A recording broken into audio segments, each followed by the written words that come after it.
ഇതെന്തോടെ സംഭവം? ഇത് തെരുവുനായ വിഷയമായിട്ട് ബന്ധപ്പെട്ട് ഓൾ കേരള ഒരു യാത്രയാണ്. ഓഹോ.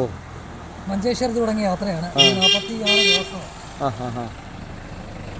തെരുവുനായകളെ കൊല്ലണമെന്ന് പറയുന്നില്ല, പക്ഷേ അതായത് പഞ്ചായത്ത്, മുനിസിപ്പാലിറ്റി, കോർപ്പറേഷൻ സ്ഥലങ്ങൾ കണ്ടെത്തി കറക്റ്റ് ഉടായ്പ കാണിക്കാതെ നല്ല രീതിയിൽ വന്ധീകരിച്ചിട്ട് ഒരു സ്ഥലത്തോട്ട് മാറ്റുക. ഇപ്പം ജനങ്ങളെ കണ്ണിൽ മണ്ണ് വാരിയിടുന്ന ഒരു പരിപാടിയാണ് ഇപ്പം ചെയ്തുകൊണ്ടിരിക്കുന്നത്. പേരെന്തോ താങ്കളുടെ? എൻ്റെ പേര് നജീം. കൊല്ലം തേവലക്കരയിലാണ്, കരുനാഗപ്പള്ളി തേവലക്കര. സോഷ്യൽ വർക്കറാണ്. എൻ്റെ വീട്ടിൽ ആരെയും പട്ടി അടിച്ചിട്ടൊന്നുമില്ല. ഈ ഒരു പ്രവർത്തനം നിൽക്കുന്നതുകൊണ്ട് ജനങ്ങളുടെ വിഷയങ്ങൾ ഏറ്റെടുക്കുന്നു. ഇന്നിവിടെ സംഭവിക്കുന്നത്, ഇവിടുന്ന് ഈ ചേട്ടൻ്റെ വീടിനടുത്ത് നിന്ന് ഒരു 10 പട്ടിയെ പിടിച്ചോണ്ട് പോകും, വന്ധീകരണം ചെയ്യും. എന്നിട്ട് ഉളായ്പിൻ്റെ പേരിൽ ഇവിടെ ഇത്രയും കട്ട് ചെയ്ത് ഇച്ചിരി പെയിൻറ്റും അടിച്ചു പോകും. ഈ പട്ടിയെ രാത്രി 12 മണി സമയത്ത് എൻ്റെ വീട്ടിന് മുമ്പിൽ കൊണ്ടുവിടും. എൻ്റെ വീട്ടിന് മുമ്പിൽ കിടക്കുന്ന തെളിവ് സാധ്യത എടുത്തതാണ്. എൻ്റെ മുമ്പിൽ വീട്ടിൽ കിടക്കുന്ന സാധനം എടുത്ത് ഈ ചേട്ടൻ്റെ വീട്ടിന് മുമ്പിൽ കൊണ്ടുപോകും. ഇവിടെ നടക്കുന്ന അന്യായ പരിപാടിയാണ്. അതായത് പഞ്ചായത്ത് കാണിക്കുന്നതാണ്. ഇതിനെതിരെയാണ് ഈ യാത്ര. പട്ടിയെ കൊല്ലണമെന്നൊന്നും അല്ല പറയുന്നത്. അതായത് പഞ്ചായത്ത് സ്ഥലങ്ങൾ കണ്ടെത്തി ഉടായ്പ കാണിക്കുക, നല്ല രീതി വന്ധീകരിച്ച് ഒരു സ്ഥലത്തോട്ട് മാറ്റുക. ഇന്നിപ്പോൾ ഈ കുഞ്ഞുങ്ങൾക്കൊക്കെ സ്കൂളുകളിൽ ഇപ്പം ഇവരുടെ മാതാപിതാക്കൾക്ക് പേടിയാണ്. തീർച്ചയായിട്ടും ഇപ്പോൾ ഒത്തിരി പ്രശ്നമാണ്.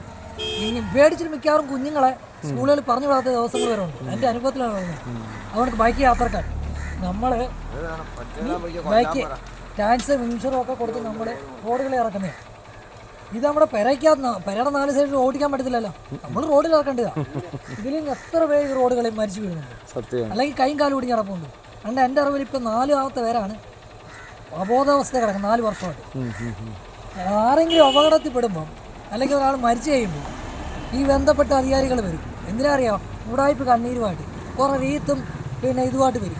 നാണോ മാനവില്ല. ഞാൻ പച്ചയ്ക്ക് ചോദിക്കും, നാണോ മാനവില്ല. ഇത് ചെയ്യേണ്ടത് ഇത് ചെയ്താലോ? ഇത് കറക്റ്റായിട്ട് വന്ധീകരിച്ച് കറക്റ്റായിട്ട് വന്ധീകരിച്ചിട്ട് അതുകൊണ്ടൊക്കെ തന്നെ ഇവർ ഈ വന്ധീകരിക്കുന്ന പറയുന്നത് ഇവിടെ അവരെന്തോ ചെയ്യും? ടേപ്പ് വല്ലതും വെച്ച് ഒട്ടിക്കുമോ? വന്ധീകരിച്ചിട്ട് ഒരു അമ്മയെ നടക്കപ്പെട്ടിട്ട് വലിച്ചു കയറി ഇത് കണക്ക് ഇത് നിർത്തലാക്കുക. അതായത് പഞ്ചായത്ത് അവരവർ ഉത്തരവാദിത്തങ്ങൾ കാണിക്കുക. കോടതിയും പറയുന്നുണ്ട് പട്ടിയെ കൊല്ലണ്ട. അല്ലെങ്കിൽ ഒരു കാര്യം ചെയ്യണം, നിങ്ങൾക്ക് പറ്റത്തില്ലെങ്കിൽ ഈ വഴിയോരത്ത് ആഹാരം കൊടുക്കുന്നില്ലേ, അവരുടെ കയ്യിൽ നിങ്ങൾ 10ഉം 15 എണ്ണത്തിന് ഏൽപ്പിച്ചു കൊടുക്കുക. അല്ലാതെ ഈ നിങ്ങൾക്ക് സ്കൂളുകളിൽ പോകണ്ടേ? അത് നിങ്ങളൊന്ന് ആലോചിക്കാത്ത എന്താ? തീർച്ചയായും തെരുവുനായ 2ാം വിഷയമാണ്. ഇനിയും ഞാൻ വരും. ഇത് പട്ടിയുടെ കോലം കെട്ടിക്കൊണ്ടാണ് ഇനി വരുന്നത്. നിങ്ങളുടെ പഞ്ചായത്ത് പഠിക്കലായാലും ബന്ധപ്പെട്ട അധികാരിയുടെ മുമ്പിലായാലും പട്ടികളെയും കൊണ്ട് ഇനി യഥാർത്ഥ പട്ടികളായിരിക്കും നിങ്ങളുടെ വീട്ടുകളെ നിങ്ങൾക്ക് കൊടുക്കത്തുള്ളൂ.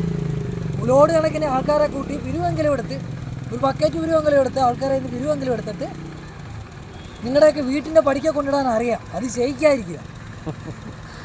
Okay, thanks.